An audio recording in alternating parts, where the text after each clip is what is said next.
What's up, guys? Welcome to episode 8 of the 2026 MLB Team Preview series. We have reached the Miami Marlins. Before I get into the episode, I want to quickly give a shout out to W Energy. Go check them out. Link is in the description. They got awesome drinks. This hat is one of the best hats I've bought on the internet without actually trying it on my head, and it's extremely comfortable. And use promo code BATBOY, get 10% off. I also recommend the shaker. It's pretty cool. Grapefruit citrus is the blend that I currently have. I still got quite a bit left before I dabble into some new flavors, but this one's really good. Extremely smooth. So go ahead, check them out. Link, again, down below. Promo code BATBOY, 10% off. All right, let's get into the Marlins. 2025 recap. They went 79-83, finished third in the NL East. Missed the wild card by just 4 games. And this was after going 62-100 in 2024. Huge jump.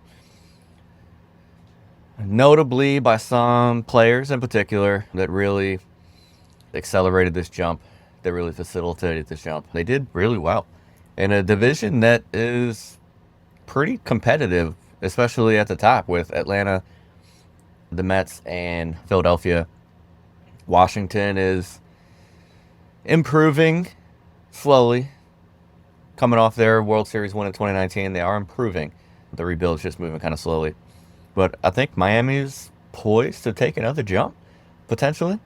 But again, they had a really good 2025. I would say that's about as good as they could have really hoped for, given the division that they're in and given the age of the roster, honestly.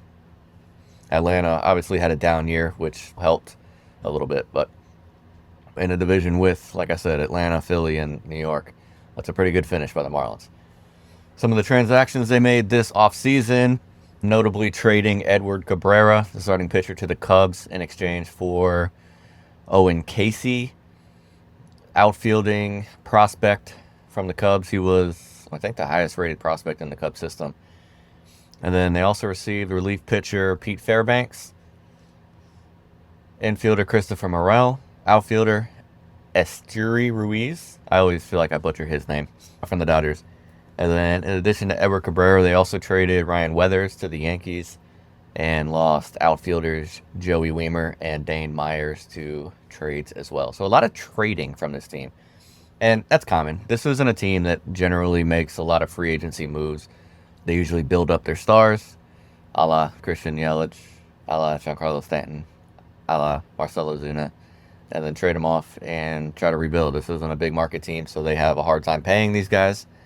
So get what you can out of them, trade them to the big markets, and try to refuel that way. But all in all, I think kind of a wash. Losing Edward Cabrera, I think, is going to hurt. But if Owen Casey ends up being what we think he can be, and I'll talk about him in a few minutes, that's going to be a really good trade for the Marlins. Spring training. First note I have on here, youth. The projected offense as a whole, 13 players that Fangraphs projects to be on the 25-man roster, combined for a total of 17 total years of MLB service. Extremely young, but extremely high ceiling level prospects / young players, MLB players. Otto Lopez, Jacob Marcy, they got Augustine Ramirez. They got some really good, really young players down there in Miami. One of the guys I'm going to be watching in spring training primarily, Sandy Alcantara. He was probably the hottest trade piece of the 2025 offseason, coming off Tommy John that he had in 2024. Ultimately stayed with Miami. They didn't move him and pitched very poorly in 2025. 31 games, he accumulated a 5.36 ERA plus of 82, which was the lowest of his career by almost 30 points. It was a bad season coming off of Tommy John, which, I mean, that's relatively understandable. Coming off Tommy John, that's a major surgery. And expecting someone to come back to the level that he pitched at, winning a Cy Young, it's just not realistic most of the time. But I tried to dive into his metrics to see what it was, And I didn't see anything that stood out that caused the poor numbers in 2025. The velocity was the same. The pitch usage was relatively the same. He just wasn't missing bats for some reason. I don't know what it was. The hitters just were seeing the pitches better. Maybe it was something with his windup. Maybe he was tipping the pitches a little bit. It was kind of weird. I didn't watch really any video to see if there was anything of that nature coming in, but I don't know. It's odd. He was throwing the same pitches with the same speed and just wasn't missing bats. In 2022 and 23, each year he had a 25.4% whiff rate. And in 2025, it was down to 20.9%. Like I said, pitch, usage, velocity, all of that the same. They were just hitting him harder. So we'll see what that's going to turn into in 2026. Obviously, trade value has dropped, lost a year of the contract in addition to coming off of a poor season. So that value just isn't there, and the trade talk around Alcantara has pretty much disappeared. I don't think I've heard anything this offseason about him moving. Also, like I mentioned earlier, Owen Casey. He was the big get in the Edward Cabrera deal. Lefty, power hitting right fielder. In AAA in 2025, he played 99 games, hit 286 with a 937 OPS. He did have 121 strikeouts in those 99 games. That's kind of a lot, but that's also pretty prototypical for power hitting minor league players. That's just what they do. They're trying to flash with home runs. He had 22 home runs, 55 RBIs. The numbers were fine. He just swung and missed a lot. Handled AAA in 24 and 25, so he's ready. He's projected to be the starting right fielder on opening day. And if he ends up being the power hitting outfielder that they're expecting, that's a good deal for them, because Edward Cabrera, while I believe heavily in Cabrera, I think he's a really good pitcher, hasn't done it for a long time. I didn't dive too deeply into him for this, so I don't have the notes in front of me, but I believe 2025 was the first time he eclipsed the 100 innings pitched in his career, and that was his third full season. So it's not like he's had 3 years of 150 innings, 175 strikeouts, 3 ERA. Like, he hasn't been that guy. He showed out in 2025. Now let's capitalize on that and see what we can get back. And if Owen Casey turns into Owen Casey, then they got a pretty good piece back. Jacob Marcy is another outfielder that I'm really looking forward to seeing what he does in year 2. Excellent debut in 2025. The speed is just remarkable. In 3 minor league seasons, he had 46, 51, and 47 stolen bases. The 47 was in just 98 games. In 2025, he sold 14 bags in just 200 at-bats, which, if you, generally speaking, starting players will amass usually about 600 plate appearances, 550 at-bats. So if you triple that and turn that into 40 stolen bases, that's a big year. He also had 5 home runs, 33 RBIs in that limited time. So same thing, you triple those, you get 15 and 90 with 40 stolen bases. You got yourself a top 10 player in Major League Baseball if he continues that high average as well. And it was kind of shocking because he didn't have a high average in minor leagues. He was a very low average, high power, high speed. Actually, not even high power, just kind of mid power, high speed guy in the minor leagues. And something clicked in 2025. So I'm really interested to see if that was the outlier and he's going to come back down to earth and hit 235, or if getting to work with a major league hitting coach really unlocks something in that swing. And now we're going to see maybe not 290, but maybe we'll see a 275 hitter that can hit 15 and steal 40 bags. You get that? In addition to the Owen Caseys and the Augustine Ramirez and the Otto Lopez, and maybe Connor Norby, see what he does. You got yourself a pretty good offense over here. Position battles, I'm a little confused here. So I have first base. I'm not sure if it's going to end up being first base or catcher. But so Augustine Ramirez showed out in 2025. And I'm not going to go too deep into that for reasons you'll find out in a couple minutes. but he's a horrible defensive catcher. Great hitter, great offensively, terrible defensively. So could Liam Hicks be the catcher?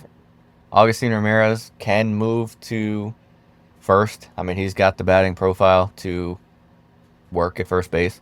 Could he be the DH? Could Christopher Morel maybe play first? I don't know. He's never really played first. He's more of a second, third, and shortstop type utility guy. But could they get him to try to play first? And then you got Liam Hicks at catch, and then you got Ramirez at DH. Is Ramirez going to stick a catcher in front of the year, see if they can improve his defense, move Hicks to first? I have no idea. So the catcher, first base, DH seems to be up for grabs. It seems like we know the players, we just don't know where they're going to play. Graham Pauley is another one who could play first base. He's more of a third baseman, but if Connor Norby sticks to third base, you may just need one of them to learn how to play first. Let Ramirez DH, let Hicks catch, and see if Morel or Pauley can learn how to play first. So it's going to be interesting to watch that develop. I'm not really sure what the plan is there, but that seemed to be the only quote-unquote battle I could find.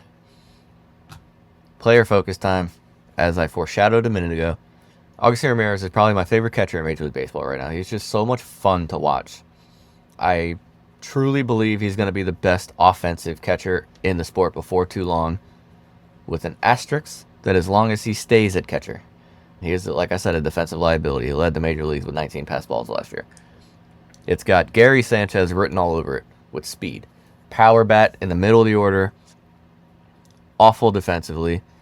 Had a cannon for an arm, but way too many pass balls that it just wasn't worth it to keep him a catcher.